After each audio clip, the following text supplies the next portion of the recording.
नमस्कार। खबर उत्तराखंड में आप सभी का स्वागत है। मैं हूं आपके साथ गरिमा वाजपेयी। खबरों में आगे बढ़ेंगे उससे पहले एक नजर आज के टाइम्स पर डालते हैं।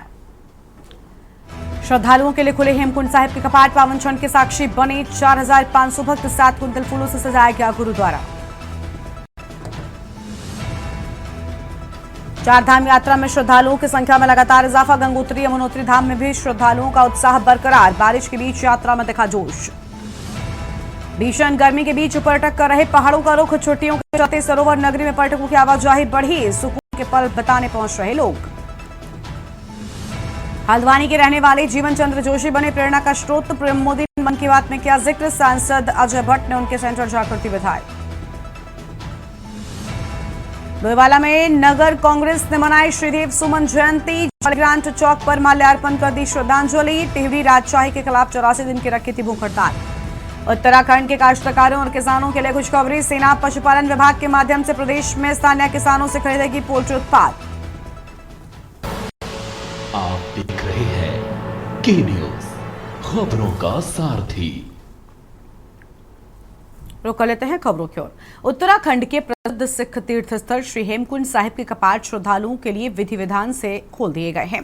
कपाट खोलने की प्रक्रिया में गुरु अरदास और शब्द कीर्तन के बीच पवित्र गुरुवाणी की गूंज के साथ पंच प्यारों की अगुवाई में गोविंद घाट गुरुद्वारे से पहला जत्था भारी पुलिस सुरक्षा के बीच में रवाना हुआ है। ये जत्था पहली रात घंघरिया गुरुद्वारे में विश्राम कर आज सुबह बोले सोनेहाल सत श्री अकाल के जयकारों के साथ हेमकुंड साहिब के कपाट खोलने की विधिवत प्रक्रिया में शामिल हुआ। श्रद्धालुओं ने पवित्र स्थल पर आस्था के साथ दर्शन किए और साथ ही हिंदू धर्म के प्रतीक लोकपाल मंदिर में भी श्रद्धालुओं ने पूजा अर्चना की है।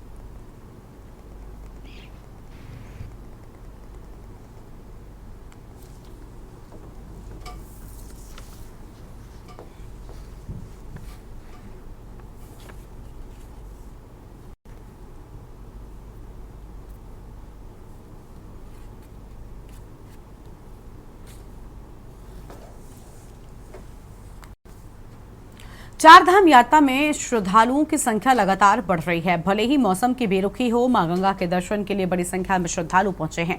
मौसम की चुनौतियों के बावजूद गंगोत्री यमुनोत्री धाम में भी श्रद्धालुओं का उत्साह बरकरार है। श्रद्धालुओं की संख्या बढ़ती जा रही है। गंगोत्री यमुनोत्री धामों में भी श्रद्धालु दर्शन कर लौट चुके हैं। रविवार को गंगोत्री यमुनोत्री तीर्थ धाम सहित उत्तरकाशी जिले के सभी हिस्सों में बारिश का दौर जारी है। इसके बावजूद भी देश दुनिया से आए श्रद्धालुओं मंदिर के दर्शन के लिए लंबी कतार में लगकर अपनी बारी का इंतजार कर रहे हैं। तो वहीं राजेश सेमवाल, पुरोहित गंगोत्री धाम ने कहा कि गंगोत्री धाम में रुक रुक कर बारिश हो रही है। यहाँ श्रद्धालुओं में उत्साह देखने को मिल रहा है। उन्होंने कहा कि मंदिर समिति की ओर से सुबह शाम गर्म चाय की व्यवस्था भी की जा रही है। जय गंगा मैया। आज यहाँ पर बरसात का मौसम बना हुआ है। काफ़ी तेज यहाँ पर बारिश हो रही है। फिर भी इस बारिश में श्रद्धालुओं में बहुत उत्साह है और बहुत उत्साह के साथ मां गंगा के दर्शन में लोग लाइनों में लगे, घंटों से लाइन में लगे हैं। और तमाम उनके लिए यहाँ पर टीन सेट की भी व्यवस्था की गई है ताकि यात्रियों को जो बरसात से जो है सुरक्षा मिले। और तमाम दर्शक जो है मां भगवती गंगे के दर्शन और पूजा पाठ करवा रहे हैं। जय मां गंगे, हर हर गंगे। देश के तराई क्षेत्रों में पड़ रही गर्मी के चलते मैदानों में रहने वाले लोग गर्मी से बचने के लिए पर्यटक हिल स्टेशन का रुख कर रहे हैं। छुट्टियों के चलते सरोवर नगरी पर्यटकों की आवाजाही से गुलजार हो गई है। भारी संख्या में पर्यटकों के नैनीताल पहुंचने से जहां एक पर्यटन कारोबार और व्यापारियों के चेहरे खिले हुए हैं, तो वहीं आपको बता दें कि नैनीताल पहुंचे पर्यटक यहां प्राकृतिक सौंदर्य और ठंडे मौसम के साथ ही नैनी झील में नौकायान का लुत्फ भी उठा रहे हैं।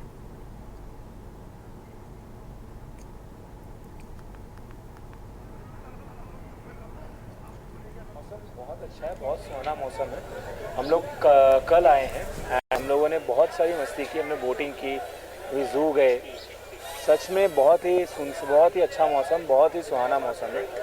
बहुत ठंड, ज़्यादा ठंड तो नहीं, लेकिन इतना है कि आप एंजॉय कर सके, खुल के एंजॉय कर सके। एंड मैं यही कहूँगा कि हम लोग ऐसे करके बहुत अच्छे से एंजॉय कर सकते हैं, बहुत पीसफुली हम लोग रह सकते हैं। वहाँ पे तो बहुत गर्मी है। वहाँ पे तो किचन में काम करने में, जैसे हम लोग को लेडीज़ों को किचन में बहुत प्रॉब्लम होता है। बट यहाँ पे इतना अच्छा मौसम है। यहाँ पे तो मतलब जिस होटल में हम लोग स्टे कर रहे हैं वहाँ पे तो फ़ैन भी नहीं है और बहुत अच्छा लग रहा है। वहाँ से मन नहीं कर रहा है यहाँ से जाने का। अपने यहाँ मैं कह रहा यहीं रह जाऊँ, इतना अच्छा बहुत प्यारा मौसम है। इनफैक्ट हम लोग कल भी आए थे शाम को और आज भी, और हम लोग कल भी और जितने दिन है यहाँ पे यहाँ आते रहेंगे क्योंकि मौसम इतना अच्छा है और ये जो है दृश्य वो और अच्छा लग रहा है। देखिए यहाँ पे बहुत ज़्यादा गर्मी, क्योंकि हम लोग जहाँ से आए हैं वहाँ बहुत ज़्यादा गर्मी है। वाराणसी से हम लोग आए हैं, वहाँ बहुत ज़्यादा गर्मी, वहाँ 45 डिग्री टेम्परेचर है और यहाँ का मानसून बहुत ही अच्छा है और सारे सैलानियों को घूमने के लिए बहुत ही अच्छा फील हो रहा है। इवन हमारी सारी फैमिली आई है, हम लोगों ने बहुत इन्जॉय यहाँ के लेक के पास में अच्छी हवाएं चल रही हैं, मानसून भी सुबह से अच्छा बना हुआ है, तो हम लोग बहुत इन्जॉय कर रहे हैं और बहुत अच्छा लग रहा है यहाँ। मौसम तो बहुत अच्छा है। जिस हिसाब से हम लोग उम्मीद की थी कि बहुत गर्मी पड़ी तो इधर भी गर्मी पड़ेगी, लेकिन इधर का वेदर बहुत अच्छा है। थोड़ी बहुत हल्की फुल्की धूप है लेकिन मौसम बहुत अच्छा है यहाँ का और हम लोगों ने बहुत इन्जॉय किया है यहाँ पे। झील में भी बोटिंग की है तो जी अभी हाँ बहुत अच्छा लगे। हम लोग जस्ट वहीं से अभी आ रहे हैं, अब हम लोग जा रहे हैं नैना देवी मंदिर दर्शन करने, लेकिन यहाँ का वेदर बहुत अच्छा है, ये बहुत खूबसूरत है। नेक्स्ट टाइम हम लोग दोबारा फिर कोशिश करेंगे कि एक बार फिर आए यहाँ पे। आने वाले पर्यटकों के लिए क्या संदेश है? मैं एक बार यही कहूँगी कि गर्मी के सीजन पड़े तो एक बार यहाँ पर आएँ, बहुत अच्छा है, वेदर भी बहुत अच्छा है, यहाँ की व्यू भी बहुत अच्छी है। आप यहाँ पर मन चाहे रील वीडियो कुछ भी बना सकते हैं, बहुत अच्छा है। प्रदेश में रोजगार का अकाल है, युवा दर दर भटक रहे हैं और इसी मजबूरी का फायदा उठा रहे हैं कुछ ठग, जो नौकरी का सपना दिखाकर पहले जेब खाली कराते हैं और फिर सपनों को रौंद कर गायब हो जाते हैं। ऐसा ही एक मामला जसपुर से सामने आया है, जिसमें बेरोजगारी के आग में झुलसते युवाओं को नौकरी का लालच देकर लाखों की ठगी की गई है। अब पीड़ितों ने इंसाफ की गुहार लगाई है। सवाल ये है कि क्या इन युवाओं को इंसाफ मिलेगा? ये रिपोर्ट देखिए।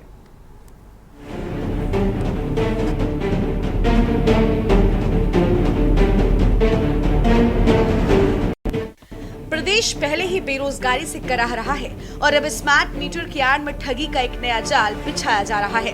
उधम सिंह नगर के जसपुर से सामने आया है चौंकाने वाला मामला, जहां नौकरी का सपना दिखाकर युवाओं को पहले ठगा गया, फिर उन्हें तनख्वाह से भी महरूम कर दिया गया। दरअसल जसपुर में समाजसेवी और पूर्व चेयरमैन प्रत्याशी वसीम सिद्दीकी के कार्यालय में लगभग 19 पीड़ित युवक पहुंचे। सभी की कहानी एक जैसी थी। हम बेरोजगार थे, काम की तलाश में थे, तभी संपर्क हुआ एक व्यक्ति से, नाम उत्कर्ष मित्तल। इस व्यक्ति ने बताया कि स्मार्ट मीटर लगाने के प्रोजेक्ट में सुपरवाइजर की नौकरी है, लेकिन इस नौकरी की कीमत भी थी 20,000 से 40,000 रुपए तक। किसी ने सोचा घर में चूल्हा जलेगा, किसी ने उम्मीद जताई कि बच्चों की पढ़ाई चलेगी और सब ने अपनी जेब खाली कर दी। शुरुआत में कुछ दिनों तक काम भी कराया, लेकिन तनख्वाह देना तो दूर, ज्वाइनिंग लेटर तक नहीं दिया और फिर मुदित अग्रवाल ने गायब होना ही बेहतर समझा। अब ये सभी युवा दर दर के ठोकरे खा रहे हैं, लेकिन सरकारी सिस्टम से मदद नहीं मिल रही है। इनकी अंतिम उम्मीद वसीम सिद्दीकी बने हैं, जिन्होंने इन लोगों की बात सुनकर मदद का भरोसा दिलाया है। हमारे साथ नौकरी के नाम पर ठगी हुई है। मोहित अग्रवाल एक ठेकेदार है, निहाल कंपनी से उसको ठेका मिला हुआ है स्मार्ट मीटर लगाने का। उसने हमसे 32,000 रुपये रखने के लिए है नौकरी, और हमसे लगभग 8 महीने काम करते हुए हमको हो गए। कुछ महीने की उसने हमें सैलरी दी, लेकिन 3-4 महीने से उसने हमें सैलरी के नाम पर 1 रुपया भी नहीं दिया। 32,000 रुपये, 25,000 रुपये सैलरी बताई गई थी हमसे। आज दे दूंगा, कल दे दूंगा, इस तारीख को दे दूंगा। हाँ, बोल रहा है कि तुम अगर पुलिस में जाओगे या फिर मेरे खिलाफ कोई एक्शन लोगे तो तुम्हारे पास छोटे मुकदमे लगवा दूंगा। मैं अगस्त में, एक ठेकेदार है मोहित अग्रवाल, उसने हमें बताया कि निहाल सर्विसेज है, उसका स्मार्ट मीटर लगाने का काम चल रहा है, तो आपकी नौकरी उसमें लगाई जाएगी। उसके लिए उसने हमसे 30,000 रुपये लिए, उसमें 25,000 रुपये सैलरी बताई थी उसने, मगर उसने हमें फिर 22,000 रुपये ही दिए। हमने 9 महीने काम करा, उसमें 9 महीने काम करने के बाद उसने हमें 3-4 महीने सैलरी दी। अब जनवरी से बिल्कुल भी सैलरी नहीं दे रहा है, और सैलरी मांग रहे हैं मुझसे, तो हमें धमकी दे रहा है कि हम तुम्हें मीटर चोरी के इल्जाम में फंसा देंगे, ऐसा कर देंगे, वैसा कर देंगे। तो अग्रवाल ठेकेदार हैं, उन्होंने मेरे को नौकरी लगवाने के नाम पे 20,000 रुपये लिए थे मुझसे और कहा था कि तुम्हारा सुपरवाइजर का काम होगा, सुबह जाना है, शाम को लड़कों से रिपोर्ट ले लेनी है। और फिर मैंने 1.5 महीने काम करा, उन्होंने मुझे 1 रुपया भी नहीं दिया सैलरी के नाम पे। 22,000 रुपये सैलरी बताई थी कि 22,000 रुपये मिल जाएंगे तुम्हें सैलरी के, उन्होंने 1 रुपया भी नहीं दिया। फिर मैंने काम छोड़ दिया, फिर उनसे बोला कि सैलरी दे दो, ये वो हम मांगते भी थे, तो कहते थे कि कहते हैं मैं अभी नहीं है पैसे मेरे पास, जब होंगे मैं डाल दूंगा, अभी कुछ टाइम रुक जाओ। हमें मतलब बहाने बनाए गए और सैलरी 1 रुपये भी नहीं दी। मैंने तो 19 लोग तो हैं ही, सबके साथ ऐसे ही करा है, किसी से 20,000 लिए हैं, किसी से 30,000 लिए हैं, किसी को थोड़ी बहुत सैलरी दे दी, किसी को नहीं दी, सबके साथ। स्मार्ट मीटर लग रहा है। मुदित अग्रवाल जो ठेकेदार है, इसके मामा ने मेरे से कही थी कि भाई स्मार्ट मीटर लग रहे हैं, 100 रुपये पर मीटर मिलेंगे। मैं ठीक है, अच्छी बात है, 50 रुपये रोज तेल के मिलेंगे। मैं चल भाई, रोज काशीपुर जाना है और आना है। हमने मीटर लगाए, कभी 2,000, कभी 5,000, कभी 3,000 ऐसे डालता है, पैसे पूरे नहीं देता किसी को। और ऊपर से पैसे के लिए हमने लोड करा, तुम कह रहा कि तुम लो वो कर लो। हाँ, 20,000 रुपये ले इसके मामा ने, काम लगवा रहे हैं, 20,000 रुपये तुम ये लो। वसीम भाई के पास आए हैं, क्योंकि हमने कोतवाली में भी तहरीर दी, वहाँ भी कोई सुनवाई नहीं हो रही है। इस बार हम वसीम भाई के आए हैं, क्योंकि वसीम भाई सबका साथ देते हैं, वसीम सिद्दीकी भाई, इसलिए उनके पास आए हैं, क्योंकि उनसे अपनी गुहार कर रहे हैं। ठगी का शिकार होने के बाद अब दर्जन भर से अधिक लोग वसीम सिद्दीकी से न्याय की गुहार लगाने पहुंचे, तो वसीम सिद्दीकी ने भी उनका हर संभव मदद का आश्वासन दिया। कहा कि जब तक तुम्हें न्याय नहीं मिलेगा तब तक ये लड़ाई मेरी है, मैं कंधे से कंधा मिलाकर तुम्हारे साथ खड़ा हूँ। जिनके साथ ठगी करी गई है, कोई मुदित अग्रवाल है जो ठेकेदार है, ये स्मार्ट मीटर लगवाता है और इनसे नौकरी के नाम पर झांसा दिया गया है। और जहां ये लोग मेरे पास गुहार लेके आए हैं कि हमारे साथ बहुत अन्याय हो रहा है, इन्हें नौकरी के नाम पर इनके पैसे ठग लिए हैं और ये बड़े परेशान हैं।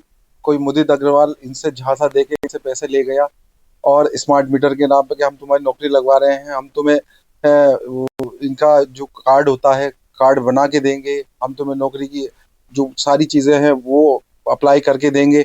कोई चीज नहीं दी गई है। ये कह रहा हूँ, ये 19 लोग हैं, इन्होंने कोतवाली में भी एक तहरीर दी है जहाँ से न्याय मिलेगा जरूर, और इनको धमकी दी जा रही है कि तुमसे जो हो सके वो कर लो, मेरा किसी से कुछ नहीं बिगड़ेगा। ये परेशान है और मैं प्रशासन से, शासन से यही गुहार लगाता हूँ कि इनके साथ अच्छी तरीके से इनकी जो इन्होंने एप्लीकेशन दी है उसकी जांच की जाए। ये कहानी सिर्फ अकेले जसपुर की नहीं है, ये हर उस बेरोजगार की कहानी है जो नौकरी की उम्मीद में रिश्वत देता है, ठगा जाता है और फिर खामोशी से सिस्टम की मार झेलता है। सवाल ये नहीं कि उत्कर्ष मित्तल कौन है, सवाल ये है कि ये कब तक चलता रहेगा, कब तक युवाओं के सपनों को नौकरी के नाम पर रौंदा जाता रहेगा। Desk report, Uttarakhand.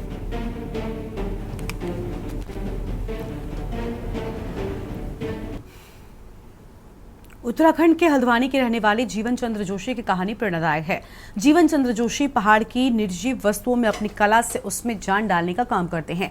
जीवन चंद्र जोशी की इस कला को प्रधानमंत्री नरेंद्र मोदी ने अपने मन की बात कार्यक्रम में जिक्र करते हुए जीवन चंद्र जोशी की तारीफ की। प्रधानमंत्री मोदी के मन की बात में अपनी तारीफ सुनकर जीवन चंद्र जोशी अपने आप को गर्वान्वित महसूस कर रहे हैं। जीवन चंद्र जोशी के इस उपलब्धि पर पूर्व केंद्रीय मंत्री नैनीताल सांसद अजय भट्ट भी उनके सेंटर पर पहुंचकर उनको बधाई दी। अजय भट्ट ने कहा कि जीवन चंद्र जोशी जी को जो भी समस्या है उसको सरकार द्वारा दूर करने का प्रयास किया जाएगा। उत्तराखंड के हल्द्वानी के कटघरिया निवासी 65 वर्ष जीवन चंद्र जोशी शारीरिक असमर्थता को कभी अपनी ताकत पर हावी नहीं होने देते और आज वो एक ऐसी कला में माहिर हैं जिसे न सिर्फ देश बल्कि विदेशों में भी सराहा जा रहा है।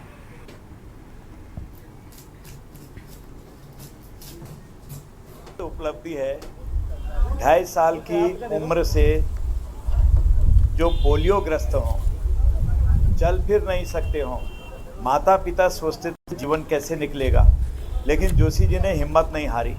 जैसे जैसे ऊपर आते गए, जीवन आगे बढ़ता गया, तो आपने संकल्प लिया कि मैं अपने पैरों पर खड़ा होऊंगा। और आज मोदी जी ने जो प्रेरणा दी है देश को, यही है कि अपने पैरों पर हम हर क्षेत्र में खड़े होंगे। बेरोजगारों के लिए भी एक बहुत बड़ा आदर्श प्रस्तुत कर दिया है कि शरीर काम नहीं करता है नीचे का, हाथ भी बड़ी तकलीफ देते हैं, उसके बावजूद उन्होंने जो चीड़ का बगट होता है उसको यहाँ की लोकल लैंग्वेज में चीड़ का बगट, ये उस पर ये शेप दे दिया। बहुत बड़ी उपलब्धि है कि एक यशस्वी प्रधानमंत्री उतने बड़े मंच से मेरी तारीफ करें, उन तक मेरी बात मेरा काम पहुंचा और उन्होंने मेरी तारीफ करी कि मेरा सौभाग्य है और आगे भी प्रयास करूंगा कि एक अच्छा काम उनकी नज़र में ला।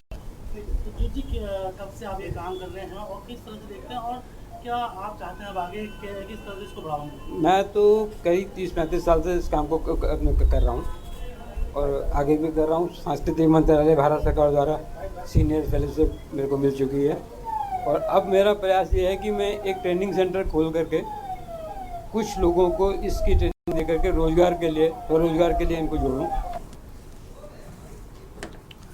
हरिद्वार के एआरटीओ ऑफिस में ड्राइविंग लाइसेंस के लिए अप्लाई करने वाले लोगों को अब आधुनिक टेस्टिंग ट्रैक पर गाड़ी चलाकर दिखानी होगी। इस टेस्ट में पास होने पर ही उन्हें डीएल जारी किया जा सकेगा। परिवहन विभाग की ओर से ऑटोमेटेड ड्राइविंग टेस्ट ट्रैक की शुरुआत कर दी गई है। 76 लाख रुपए की लागत से बना यह ट्रैक पिछले साल बनकर तैयार हो गया था। हालांकि मुख्यमंत्री के वर्चुअली उद्घाटन के बाद इसका इस्तेमाल पिछले महीने से शुरू किया गया। इस ट्रैक में स्पीड ब्रेकर, बैरिकेडिंग, ढलान और तीव्र मोड़ जैसी जगहों पर ड्राइविंग कर रियलिस्टिक टेस्ट देना होगा।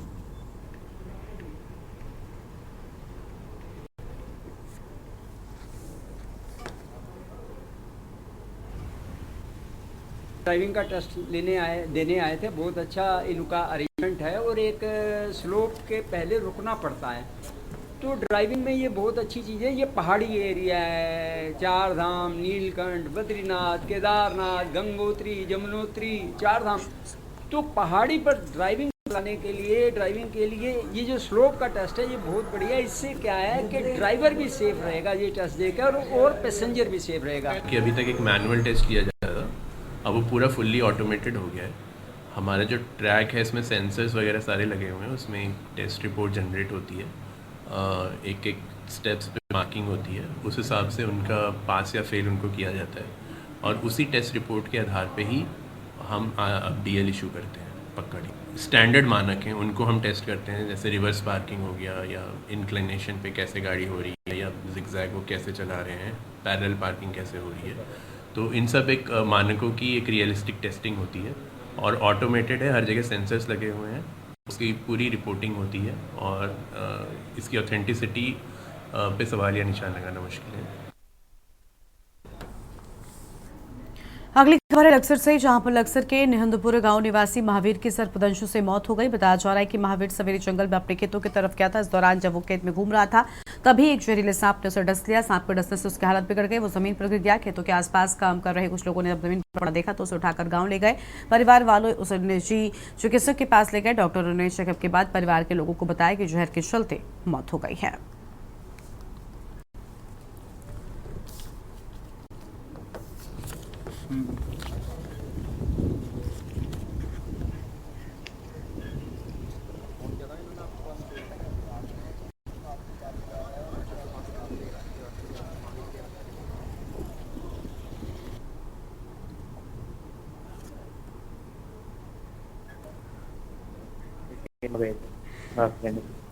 वहाँ सांप ने काट लिया इनको और फिर आज फोन आया तो जब देखा हमने जाके उन्होंने फिर अस्पताल भी नहीं पकड़ा, सच्चे में दम तोड़ 15 मिनट डॉक्टर ने मना कर दी। इसमें पप्पू के में ले गए, जीवन ज्योति में फिर हर जगह ले गए, बहुत जगह दिखा। सांप तो बस उन्होंने देखा, पापा ने। मेरा भाई का पता लगा मुझे 3:30 बजे के आसपास, तो क्या है सांप ने काट लिया तो हम भाग गए। देखे हम ना तो हालत खराब थी, पैरों का बच्चे भाग गए, ले गए हॉस्पिटल गए। हॉस्पिटल बीच में डॉक्टर के ना कह दिया भाई जीवन ज्योति में गए, को भाई खत्म हो गया, कुछ नहीं रहा इसमें। तो फिर हम पप्पू वाले में गए, वहाँ भी ना कर मेरा भाई हाँ सब जगह मना होगी, बहुत जगह गए। सांप देखा नहीं, सांप तो नहीं देखा, हम तो अकेले गए। पौड़ी जिले में मौसम विभाग की भविष्यवाणी सही साबित हुई और तेज बारिश शुरू हो गई, जिससे तापमान में भी गिरावट दर्ज की गई है। जिलाधिकारी डॉक्टर आशीष चौहान ने सभी अधिकारियों को निर्देश दिए कि भूस्खलन या सड़क बंद होने की स्थिति में तुरंत बार खुलवाएं और लापरवाही न बरतें। उन्होंने कहा कि बारिश से पहाड़ी क्षेत्रों में आग लगने की घटनाओं पर भी नियंत्रण मिलेगा। जिला प्रशासन ने नागरिकों से अपील की है कि सोशल मीडिया पर वायरल वीडियो और तस्वीरों की पुष्टि किए बिना उन्हें साझा न करें।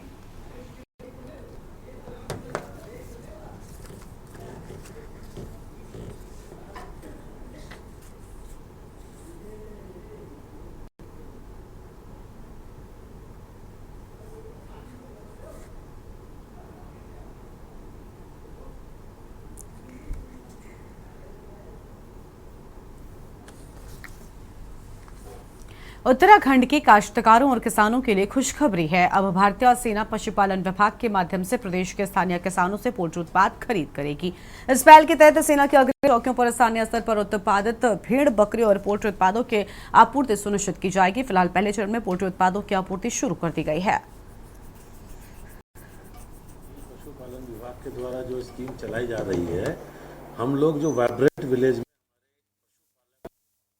में कार्यरत हैं, जिसमें जो गोट वैली योजना के अंतर्गत बकरी पालन और भेड़ पालन का व्यवसाय कर रहे हैं और हमारे ब्रॉयलर फार्मिंग योजना के अंतर्गत मुर्गी पालन का व्यवसाय कर रहे हैं, उन लोगों के उत्पाद को आईटीबीपी और सेना की जो हमारी टुकड़ियां हैं वाइब्रेंट विलेज में, उनको मीट ऑन हुफ्स MOH सप्लाई करते हैं। लाइव गोट, हम जिंदा बकरी जो हमारे फार्मर की है, वो फार्मर उनको सप्लाई करते हैं। और चूंकि अभी तक ये कार्य उनके स्तर से जो टेंडर होता था उस प्रोसेस से होता था, उसमें एक मिडिल मैन रहता था। यहाँ मिडिल मैन नहीं है, सीधे पशुपालक का प्रोडक्ट सीधे उस चौकी या उस सेना तक जाता है जो वहाँ पे उसको प्रयोग करते हैं। हल्द्वानी में सुबह हुई बारिश के चलते कई इलाकों में जलभराव की समस्या सामने आई है। कालडूंगी चौराहे के कालूसत मंदिर, शीश महल और कुसुमखेड़ा और लालडांट क्षेत्र में पानी जमा होने से जनता को परेशानी हुई। नगर आयुक्त ऋचा सिंह ने स्वयं टीम के साथ प्रभावित क्षेत्रों का दौरा कर स्थितियों का जायजा लिया और तत्काल सफाई व जल निकासी का काम शुरू कराया है।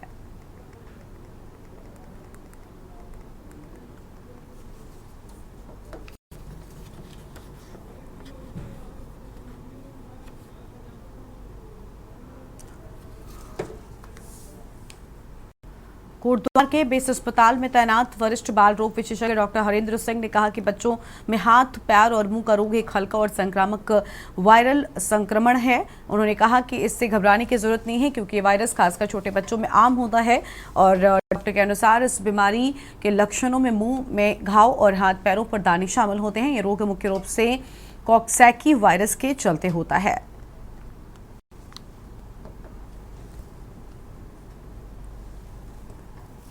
ये एक्चुअली चीज करके तो इसमें थोड़ा सा दाने वगैरह आने लगते हैं शरीर में, बच्चों के ये हाथों में, पैरों में और मुंह में दाने वगैरह छाले आते हैं। तो इसके लिए ज़्यादा कुछ करने नहीं होता, सेल्फ लिमिटिंग होता है। बस ध्यान देने की ज़रूरत है कि बच्चे को साफ सफाई का ध्यान रखें और सैनिटाइजर वगैरह इस्तेमाल करते रहें।